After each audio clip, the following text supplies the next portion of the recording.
Olá. Muro de Berlim. Praticamente todo mundo já ouviu falar. Você já ouviu falar. Agora, muita gente, principalmente quem nasceu após 1990, não sabe bem ao certo o que era o muro e o sofrimento que ele trouxe para inúmeras famílias. Muitos acham que ele separava a Alemanha Ocidental da Oriental, o que não é verdade. Embora a fronteira entre os dois países fosse muito vigiada, não havia muro e sim cercas. O muro separava, na verdade, a parte ocidental de Berlim da Alemanha Oriental. Em 1988, eu tive a oportunidade de conhecer o muro. Até hoje guardo o passaporte com carimbo da Alemanha Oriental, que hoje é uma verdadeira relíquia. Está aqui, ó. É o carimbo da Alemanha Oriental. Sim, porque para ir ao muro, você tinha que primeiro ingressar na Alemanha Oriental, já que Berlim ficava encravada nela. Você cruzava a fronteira das Alemanhas e depois de horas de viagem, você passava por outro ponto de controle de fronteira para então entrar em Berlim Oeste. Parecia que você estava dentro de um filme. Aquela fila de carros, guardas sisudos com cães farejadores, procurando clandestinos. Tirei fotos escondidos porque eu tinha quase certeza de que não era permitido, já que se tratava de área de extrema segurança. Nesse vídeo, eu vou tentar explicar primeiro o que foi o Muro de Berlim, a razão de ter sido construído. Irei mostrar onde ele ficava e quais as armadilhas montadas para evitar que pessoas o cruzassem sem permissão. Para compreendermos bem a história, temos que retornar ao fim da Segunda Guerra Mundial. Em 6 de junho de 1944, os aliados invadiram o norte da França. Tratava-se do dia D. Na frente leste, o Exército Vermelho vinha ocasionando a queda dos territórios invadidos pela Alemanha, como a Iugoslávia, a Polônia e a Romênia. Em fevereiro de 1945, tropas ocidentais entraram na parte oeste da Alemanha e se aproximaram do rio Reno.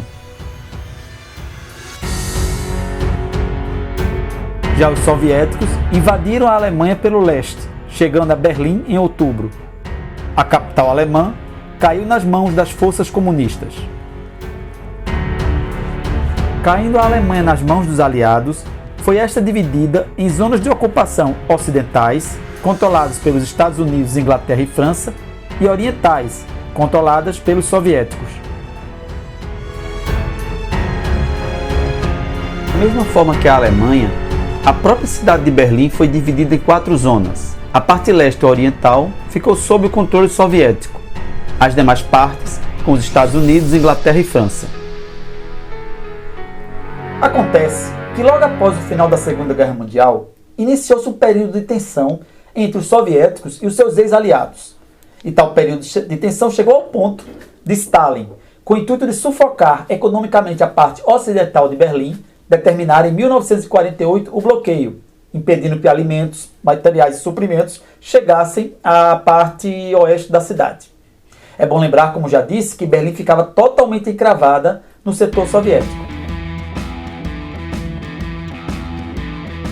Isso fez com que os Estados Unidos, a Inglaterra e a França estabelecessem uma grande ponte aérea para levar mantimentos à parte ocidental de Berlim. Vendo que a sua iniciativa não dera certo, Stalin suspendeu o bloqueio logo após o ano, mas, em outubro de 1949, declarou o nascimento da República Democrática Alemã.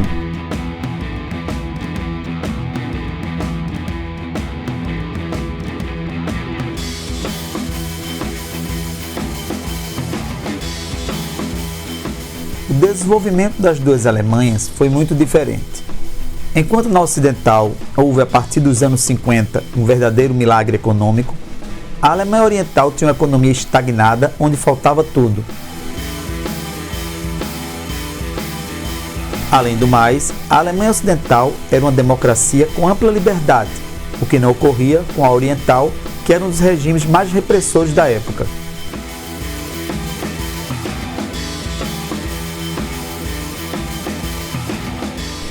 Sendo assim, começou, a partir de 1950, um deslocamento em massa da Alemanha do bloco comunista para a capitalista.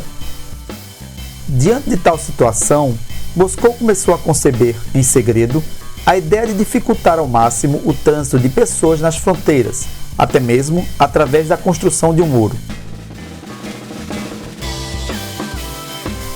Em 12 de agosto de 1961, ficou decidido que as Forças Armadas iriam ocupar a fronteira e instalar gradeamentos fronteiriços. No dia seguinte, Forças Armadas alemãs e soviéticas bloquearam o trânsito para Berlim Ocidental. Iniciava-se assim a construção do Muro de Berlim. Protestos vieram de todos os lados, mas a situação se consolidou e o muro duraria nada mais nada menos do que 28 anos.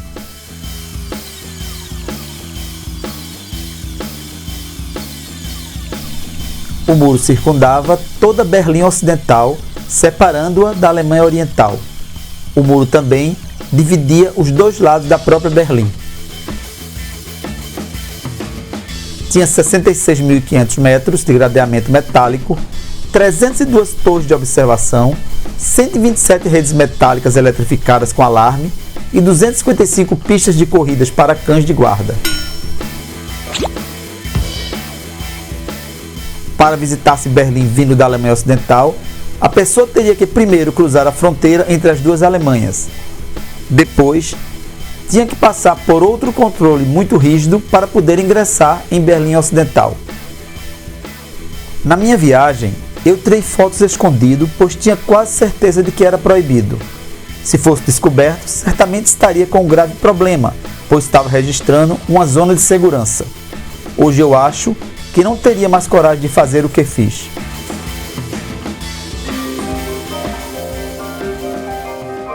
Oficialmente, 80 pessoas morreram na tentativa de atravessar o muro, mas se acredita que esse número fica em torno de 140, pois a Alemanha Oriental escondia muitos dos incidentes.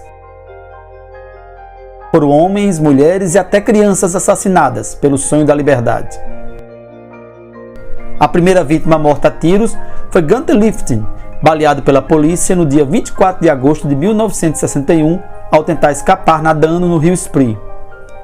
Em 17 de setembro do mesmo ano, Rudolf Urban morreu enquanto tentava escapar utilizando uma corda de um apartamento localizado na Bernaustrasse, exatamente na divisa entre as duas Berlins.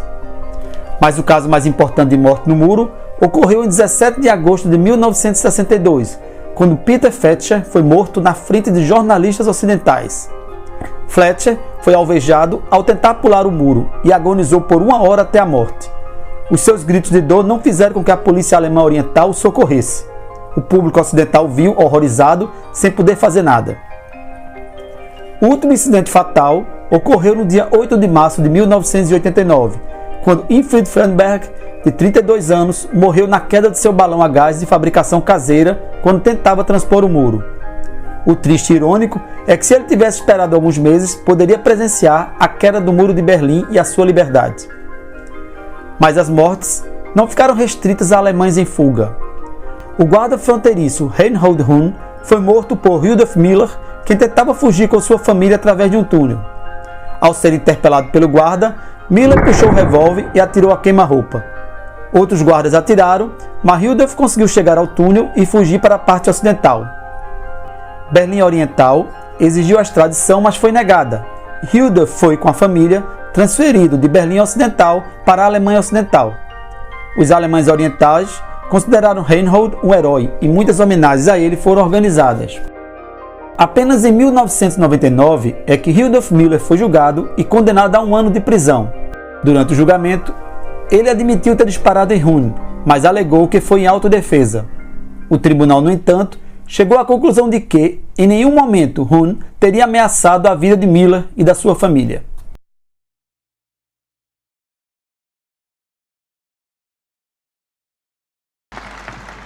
Mr. Gorbachev, tear down this wall.